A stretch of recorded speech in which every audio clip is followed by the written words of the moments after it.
Assalamualaikum warahmatullahi wabarakatuh. Bertemu lagi dengan channel Prasta Eko. Matur nuwun, thank you banget buat teman-teman semua yang masih setia nongkrongin channel saya. Semoga kalian semua dalam keadaan sehat walafiat. Oh iya, buat teman-teman semua jangan lupa untuk subscribe, like, dan juga share ke media sosial lain biar saya juga makin semangat buat konten-konten baru cerita horor buat kalian semua. Oke, cerita hari ini Kaca Brenggolo atau Cermin Jati Diri. Kaca Brenggolo adalah cerita yang masih berbau lintrik, namun diimbangi dengan adat orang kejawen kuno. Ngapunten Mbah nggih, kula niki kajenge tanglet, mumpung ngeteraken derek berobat. Niki kula wonten rencang kula niki pun boten sae uripe. Kathah masalah lan angel tenan tuturane. Ucap sampean kepada Mbah Wiyoto. Jika dibahasakan Indonesia, mohon maaf Mbah ya, saya ini mau tanya, mumpung saya mengantar saudara berobat. Ini saya mempunyai seorang teman. Teman saya ini sudah tidak baik hidupnya. Banyak masalah dan susah sekali untuk dinasihatinya. Samin seringkali mengantar saudara atau teman kerjanya berobat ke Mbah Wiyoto. Mbah Wiyoto ini adalah seorang yang mempunyai ilmu yang digunakan untuk mengobati orang. Tak sedikit orang yang datang untuk berobat karena santet, pelet, dan lain sebagainya. Mbah Wiyoto sangat kalem sekali orangnya. Dari muda sampai sekarang dia jarang sekali makan nasi. Dia gemar sekali makan ubi, singkong, dan lain-lain. Mbah Wiyoto juga seorang yang taat beragama. Terkadang pasien yang datang harus menunggu terlebih dahulu beliau yang sedang sholat. Katanya beliau ini masih ada keturunan Sunan Kalijaga, namun tak pernah terdengar keaslian silsilah tersebut dari mulut beliau. Hidupnya sangat sederhana sekali. Bahkan siapapun yang bertemu ke rumahnya, punya atau hanya sekedar ikut mengantar diwajibkan harus makan. Makannya bukan lagi di meja makan, namun langsung makan di pawon, dapur, yang berada di belakang rumahnya. Makan di sana sangatlah nikmat, karena suasana menjadi orang sederhana. Ditemani mbok, istri Mbah Wiyoto, tetek geni, istilah Jawa wanita menghidupkan api di kompor yang terbuat dari tanah liat. Membuat siapapun yang datang ke sana berpikir hidupnya akan panjang umur. Di belakang pawon terdapat sebuah sumur yang masih digunakan untuk siapapun. Juga terdapat kendi di sisinya yang digunakan untuk berwudu simbah dan mbok. Mereka memiliki 8 anak, 4 diantaranya laki-laki dan 4 diantaranya perempuan. Namun anak-anaknya sudah hidup makmur bersama keluarga mereka masing-masing. Mereka silih berganti berkunjung sebulan sekali kepada ayah dan ibunya. Namun Mbah Wiyoto dan Mbok Nira tidak amat sekali kesepian. Karena kemampuan Mbah Wiyoto yang bisa nambani wong atau membantu orang dari sakitnya, rumah Mbah Wiyoto tak pernah sepi. Bahkan sampai malam pun masih saja ramai. Mereka yang dari luar kota memilih menginap dan di sana disediakan pendopo yang lumayan besar untuk mereka yang hendak istirahat di kediamannya. Tak heran jika rumah Mbah Wiyoto sangat luas sekali. Sami pagi itu sedang mengantarkan saudaranya berobat. Entah mengapa 3 hari ini perut saudaranya itu semakin membesar dan ada benda yang bergerak di dalamnya, seperti bayi yang berusia 7 bulan. Dalam perut saudaranya terlihat jelas seperti kepala ular sedang menggeliat di dalamnya. Tapi alhamdulillah setelah dibawa ke sana kemari bahkan sampai di USG tidak ada apa-apa di dalamnya. Kemudian segera Samin bawa kepada Mbah Wiyoto. Perut saudaranya mulai kembali setelah itu. Katanya sih terkena serangan santet. Namun seperti biasa, Mbah Wiyoto selalu berkata, "Bon, boten usah mikir elek, ting tiang. Bumi sini nggih mung niku-niku mawon," ucapnya pelan tersenyum. "Sudah, jangan berpikir jelek kepada orang. Bumi isinya ya cuma itu saja Mbak," seperti itu jawabnya. Setelah itu pasien disuruh mandi, berwudu dan sholat. Namun saat Samin bercerita tentang temannya yang hampir marah setiap hari dan lupa dengan anak istrinya secara tiba-tiba, Mbah Wiyoto juga menanggapinya dengan tertawa. "Hahaha, le, macam rupa menungso iku akeh. Kadang ana sing golek senengi urip nganggo barang elek. Hahaha, nak, macam rupa manusia ini banyak. Kadang ada yang mencari kesenangan hidupnya dengan hal yang tidak baik atau jelek. Samin hanya berkedip bingung dengan sikap kalem Mbah Wiyoto. Tidak pernah sekalipun beliau marah dan mengeluarkan nada tinggi saat berbicara sesuatu dengan orang lain. Nggih kula mung kajengin nulung, kula pengen beto teng mriki Mbah, ucap Samin khawatir. Iya, saya hanya ingin menolong. Saya ingin bawa ke sini Mbah. Asmane sinten to Mas? Tanya Mbah Samin. Mbah Wiyoto. Asmane Tejo Mbah, jawab Samin. Mbah Wiyoto terdiam. Samin dan saudaranya kemudian pamit pulang. Matur sembah nuwun Mbah, kula wangsul rumiyin. Mugi diparingi gangsar lan kathah rezeki Mbah sak keluarga, ucap saudara Samin. Terima kasih Mbah, saya pulang dulu. Semoga diberi kelancaran dan banyak rezeki Mbah dan keluarga. Samin dan keluarganya pulang. Hari berlalu. Mbah Wiyoto sedang menikmati sore dengan Mbok Nina di pawon sambil memangkus belah kakinya. Mbah Wiyoto sedang berbincang santai soal pasien yang datang tempo hari ke rumahnya. Lah iya Pak, mesake eram mong kae. Anake nok endi iku? Lah iya Pak, kasihan sekali orang itu. Anaknya di mana? Anake nok Sumatera Bu, sing ragil. Mari pegatan wulan wingi. Sing barep durung rabi. Dadi dilangkai karo sing ragil, ucap Mbah Wiyoto. Anaknya di Sumatera Bu, yang paling muda habis menikah, habis cerai kemarin. Yang pertama belum menikah, jadi didahului dulu sama adiknya. Kok gegere aboh? Iku apa Pak Jani? Kok punggungnya bengkak? Itu kenapa Pak alasannya? Kakean mantun nok sawah, sumpek mikir dadi mantun ra ngerti wayah nang sawah. Pengene ngilangno beban pikir. Kan awake sing ra kuat. Dadi ya ngono kuwi, Bu. Kebanyakan mencabut rumput di sawah. Sumpek stres berpikir jadi mencabut rumput tidak melihat waktu di sawah. Inginnya menghilangkan beban pikirannya. Ya tubuhnya jadi yang tidak kuat. Mbok yang mendengar menggelengkan kepala. Tak lama terdengar suara teriakan dari luar. Mbah, kula Samin. Iki kula kajeng nyuwun tulung. Rencang kula Tejo kesurupan teng kantor. Mbah, ucap Samin ketakutan. Mbah, saya Samin. Ini saya mau minta tolong. Teman saya Tejo kesurupan di kantor. Mbah, panggil Tejo.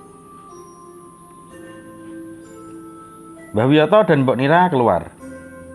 Loh, ayo dibawa masuk, ucap Mbah Wiyoto dengan membantu Samin menggendong Tejo. Mbah Nira ke dalam mengambil minum untuk Tejo. Setelah itu keluarlah Mbok Nira dan memberikan secangkir air putih kepada Samin. Kasih minum dulu le, sakno eram toh. Opo iku?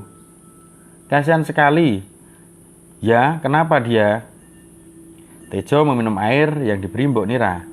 Tejo kemudian berbaring dan mengatur nafasnya. Mbah Wiyoto yang sedang memijat pelan kaki Tejo kemudian memandangi wajahnya dengan serius.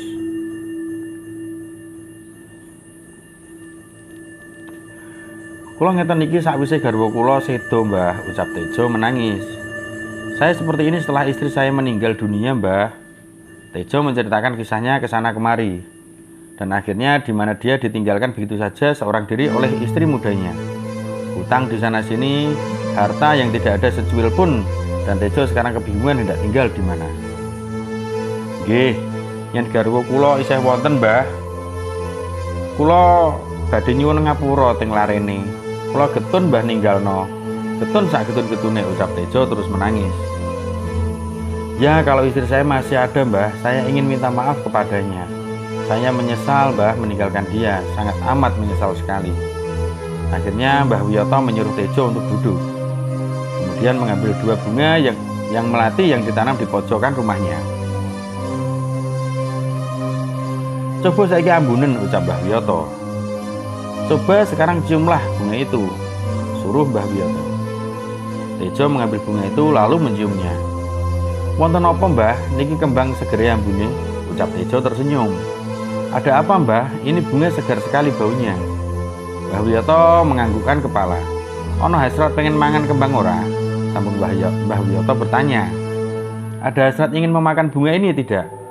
Tejo mengangguk. Kaya enak, Mbah. Mek pengenku sek kudu tak pangan ae. Lek diolehi wis pasti tak entekno, Mbah. Hehehe, ucap Tejo sambil tertawa. Mbah Wiyoto kemudian kembali tersenyum dan mengambil bunga melati itu kembali. Mas, sampean wis gak waras, singkat Mbah Wiyoto. Mas, kamu sudah tidak sehat. Tejo dan Samin hanya terdiam begitu saja. Samin sudah paham dengan situasi Tejo saat itu. Namun, Tejo masih belum paham dengan apa yang terjadi. Ngene le, pasrah nang Gusti Allah. Aku mau ngewangi nok kene jalaran. Jalaran aku Gusti Allah ngei dalan. Dalan supaya awakmu waras. Begini nak, pasrahkan dirimu kepada Tuhan. Aku di sini hanya sebagai perantara. Lewat perantara aku, Tuhan memberimu jalan agar kamu sehat. Tejo mengagung dan memasang wajah serius kepada Mbah Wiyoto. Pripun, Mbah? Bagaimana, Mbah? Tanya Tejo. Biyen zamane bapakku, siji-sijine obat sing manjur gawe lara semacam iku kaca benggolo. Kaca benggolo sing digawe iki nyawange teko banyu sumur, jelas Mbah Wiyoto. Dulu zaman bapakku satu-satunya obat yang manjur untuk sakit semacam ini itu kaca benggolo. Kaca benggolo ini melihatnya dari air sumur. Tejo masih belum paham dengan penjelasan Mbah Wiyoto. Kurang paham, Mbah, pangapunten, jelas Tejo. Kurang paham, Mbah, mohon maaf. Tejo masih bingung dengan penjelasan Mbah Wiyoto. Mbah Wiyoto melihat serius. Ora usah mikir iki kiriman atau ya apa. Wong aku nyawang awakmu iki pancen digawe ngene. Tidak perlu berpikir ini kiriman atau bagaimana, nak. Hanya aku melihat dirimu ini memang dibuat seperti ini. Gaweane menungso, perbuatan manusia, sambungnya. Nah, ngene le. Gawenan iki mung iso diwarasno lek awakmu gawe kaca benggolo. Awakmu kudu nyawang cermine awakmu dhewe teko pantulane banyu sumur. Sumur sing digawe kudu sumur lawas. Wis dianggo mulai biyen dan sampai seprene. Apa bedane sumur tuwek karo liyane? Sumure biyen nyimpen sumber utawa banyu sing iso nambani awakmu. Muga sing disawang iku ndang ilang, ucap Mbah Wiyoto. Nah, begini nak, perbuatan ini hanya bisa disembuhkan jika kamu memakai kaca benggolo, cermin alam yang besar. Kamu harus melihat cerminan dirimu sendiri pada air sumur. Sumur yang dipakai harus sumur tua, yang sudah dipakai dari dulu dan sampai sekarang. Apa perbedaannya sumur tua dan lainnya? Sumur tua menyimpan air yang bisa mengobati dirimu. Semoga yang dilihat itu segera hilang, jelas Mbah Wiyoto. Akhirnya mereka berdiri dan berjalan menuju belakang rumah. Mereka mengantar Tejo ke arah sumur milik Mbah Wiyoto. Pun, nak Tejo enteni, aku tak netralno awake sampean sik Mas, ben kuat. Sudah nak Tejo, tunggu dulu. Aku akan netralkan tubuhmu dulu Mas, biar kuat. Sembari menunggu, Mbah Wiyoto mulai memegang punggung Tejo. Tejo merasa ada yang bergerak di belakang tubuhnya. Setelah beberapa menit, Tejo menunggu Mbah Wiyoto. Kemudian Mbah Wiyoto memegang kepala Tejo pelan-pelan menghadap ke arah bawah sumur. Tejo belum melihat apa-apa selain dirinya sendiri. Lama kemudian Mbah Wiyoto melempar satu kerikil dan membuat air sumur itu bergelombang. Setelah itu mulai tenang kembali. Terlihat sosok perempuan yang berdiri di samping Tejo dan menatap ke arah air juga. Tejo langsung menegakkan tubuhnya. Dia mulai melihat samping kiri dan kanannya. Tidak ada siapa-siapa kecuali Mbah Wiyoto, Mbok Nira, dan Samin. Tejo mulai bingung. Siapa yang dia lihat di bawah? Mbah, aku wedi. Ampun nggih. Mbah, saya takut. Sudah ya, ucap Tejo dengan tubuh gemetaran. Pun, selesaikan dulu. Ayo, harus sampai selesai. Biar kamu sehat, Mbah Wiyoto menjelaskan. Tejo dengan ketakutan yang luar biasa akhirnya menuruti perintah Mbah Wiyoto. Tejo menundukkan kepalanya lagi. Wanita itu masih di sana tersenyum kepada Tejo tanpa suara. Kemudian wanita itu berubah menjadi wajah istri mudanya. Kemudian sosok itu menyeringai melihat Tejo dan tertawa cekikikan itu nyaringnya. Dan Dan Tejo pun heran mengapa hanya dia yang mendengar suara itu. Kenapa Samin, Mbah Wiyoto, dan Bu Mira tidak mendengarnya? Ada yang aneh. Akhirnya Tejo berusaha keras menghadapi apa yang dilihatnya. Wanita itu kemudian berubah menjadi sosok yang menyeramkan dan merangkak ke bawah sumur. Dia berkata, "Menungso bodoh, menungso melarat, manusia bodoh, manusia miskin," katanya. Tejo kemudian berteriak sekencang-kencangnya. Mbah Wiyoto memegang kepala Tejo agar tetap menatap ke bawah, dan Samin memegang kedua tangannya agar tubuhnya mudah dikendalikan oleh Mbah Wiyoto. Tejo seperti orang terkelupas kulitnya, merasakan sakit yang amat luar biasa. Kejadian itu berlangsung lama, hingga akhirnya Tejo berhenti berteriak dan kemudian jatuh pingsan. Tejo digotong Samin dan Mbah Wiyoto ke dalam rumah. Hampir 2 jam dia belum sadar. Mbah Wiyoto dan Samin meninggalkan Tejo begitu saja untuk beristirahat. Saat siuman, Tejo melihat sekelilingnya dan dia heran. Mengapa dia sedang tidur di rumah asing?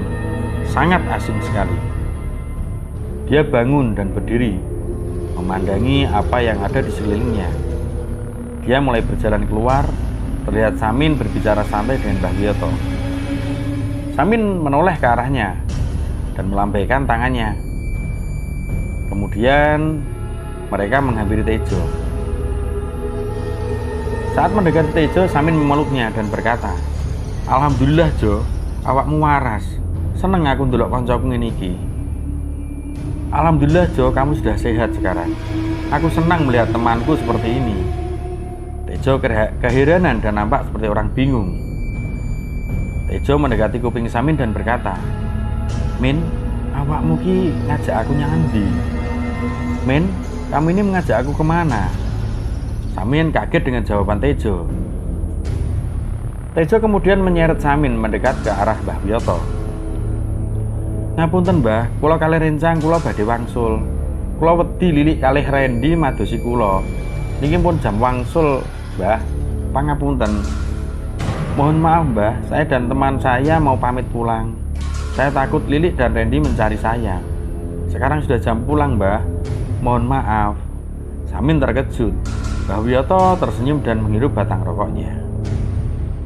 Sekian, Kocok Benggol.